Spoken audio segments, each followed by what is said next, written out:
चलिए चलते हैं। साल 1929 में नए साल की शाम है, लाहौर रावी नदी का किनारा और आधी रात का सन्नाटा। यहीं पर भारत की आज़ादी के संघर्ष का एक बिल्कुल नया पन्ना लिखा जा रहा था। तो सोचिए, आधी रात का वक्त, एक तरफ पूरी दुनिया नए साल का जश्न मना रही है और दूसरी तरफ यहां लाहौर में रावी नदी के किनारे इतिहास एक बिल्कुल नई करवट ले रहा था। कांग्रेस के उस वक्त के अध्यक्ष जवाहरलाल नेहरू, उन्होंने भारत की आज़ादी का तिरंगा फहराया और यह सिर्फ एक झंडा नहीं था, नहीं, ये तो ब्रिटिश साम्राज्य के लिए एक सीधी चुनौती थी, एक खुला ऐलान और हिंदुस्तान के लोगों के लिए एक वादा, एक प्रतिज्ञा। लेकिन सवाल ये उठता है कि बात यहां तक पहुंची कैसे? मतलब दुनिया के सबसे बड़े साम्राज्य के खिलाफ इतना बड़ा कदम, इसके पीछे की कहानी क्या थी? चलिए आज इसी को समझते हैं। देखिए, इस ऐलान की जो जड़ें हैं ना, वो 1 साल पहले दिए गए एक अल्टीमेटम में छिपी थीं और उसी अल्टीमेटम ने आज़ादी की मांगों को पूरी तरह से बदल कर रख दिया था।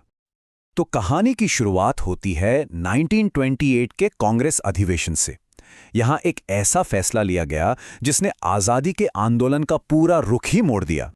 तो कांग्रेस ने ब्रिटिश सरकार के सामने एक सीधी सी बात रखी। उन्होंने कहा, देखिए, ये रही नेहरू रिपोर्ट, इसमें डोमिनियन स्टेटस की मांग है। आपके पास 1 साल का वक्त है, मान लीजिए, नहीं तो एक बहुत बड़े जन आंदोलन के लिए तैयार रहिएगा। ये एक सीधी सी चुनौती थी। अब मजे की बात यह है कि जब ये 1 साल की डेडलाइन खत्म हो गई और अंग्रेजों की तरफ से कोई जवाब नहीं आया, तो फिर क्या हुआ?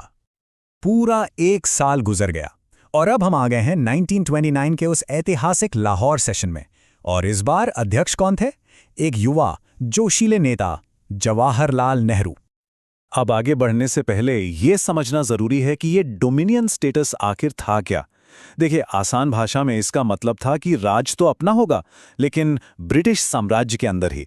मतलब पूरी आज़ादी नहीं, एक तरह का बीच का रास्ता था यह।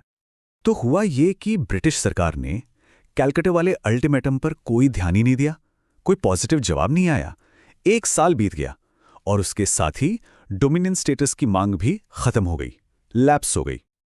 और बस यहीं से जन्म हुआ एक क्रांतिकारी लक्ष्य का, पूर्ण स्वराज, मतलब कंप्लीट इंडिपेंडेंस। लाहौर में पास हुए इस एक प्रस्ताव ने सब कुछ बदल डाला। अब लक्ष्य डोमिनियन स्टेटस नहीं था, अब लक्ष्य था अंग्रेजी हुकूमत से पूरी तरह आज़ादी। सोचिए, ये कितना बड़ा वैचारिक बदलाव था सिर्फ 1 साल के अंदर। आंदोलन की मांग साम्राज्य का हिस्सा बने रहने से बदलकर उससे पूरी तरह अलग होने की हो गई थी। जमीन आसमान का फर्क था ये। तो सबसे जरूरी बात यह है कि ये घोषणा सिर्फ हवा में नहीं की गई थी। ये सिर्फ शब्द नहीं थे, इसके पीछे एक ठोस एक्शन प्लान था, एक पूरी रणनीति थी। तो पूर्ण स्वराज पाने के लिए कुछ बड़े फैसले लिए गए। तय हुआ कि सेंट्रल और प्रोविंशियल, मतलब हर तरह की विधानसभाओं का पूरी तरह से बॉयकॉट किया जाएगा। आगे होने वाले किसी भी चुनाव में हिस्सा नहीं लिया जाएगा। और तो और, लंदन में जो राउंड टेबल कॉन्फ्रेंस होनी थी, उसका भी बहिष्कार होगा। सीधी सी बात थी, अब कोई सहयोग नहीं। अब देखिए, झंडा फहराने के ठीक 2 दिन बाद 2 जनवरी 1930 को कांग्रेस वर्किंग कमेटी की एक बहुत जरूरी मीटिंग हुई। मकसद था इस घोषणा को पूरे देश का संकल्प बनाना। और इसी मीटिंग में एक तारीख चुनी गई, 26 जनवरी 1930। तय हुआ कि इस दिन को पहले पूर्ण स्वराज दिवस, यानी कि पहले स्वतंत्रता दिवस के तौर पर मनाया जाएगा। उस दिन के लिए महात्मा गांधी ने खुद एक प्रतिज्ञा तैयार की थी, जिसके शब्द बहुत पावरफुल थे। उन्होंने लिखा था कि इस शैतानी ब्रिटिश हुकूमत के आगे झुकना ईश्वर और इंसान दोनों के खिलाफ एक अपराध है। ये सिर्फ एक राजनीतिक नारा नहीं था, ये एक नैतिक आह्वान था। तो इस पूरी कहानी के जो सबसे अहम पड़ाव हैं, चलिए उन्हें एक बार फटाफट रिवाइज कर लेते हैं। ये जो टाइमलाइन है ना, इसे समझना बहुत जरूरी है। देखिए कैसे हर चीज एक दूसरे से जुड़ी है। 1928 का अल्टीमेटम, उससे निकला 1929 का पूर्ण स्वराज का प्रस्ताव, और फिर उसी से तय हुआ 1930 का पहला स्वतंत्रता दिवस।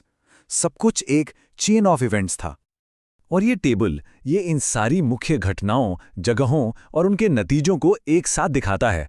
मतलब कलकत्ता से लाहौर तक का सफ़र और डोमिनियन स्टेटस से पूर्ण स्वराज तक का सफ़र, सब कुछ एक नज़र में। हम लॉजिक लैडर इंस्टीट्यूट की टीम है और हमारी कोशिश है कि सभी कॉम्पिटिटिव और स्कूल एग्जाम्स के लिए आपको अच्छी से अच्छी स्टडी मटेरियल मिलती रहे।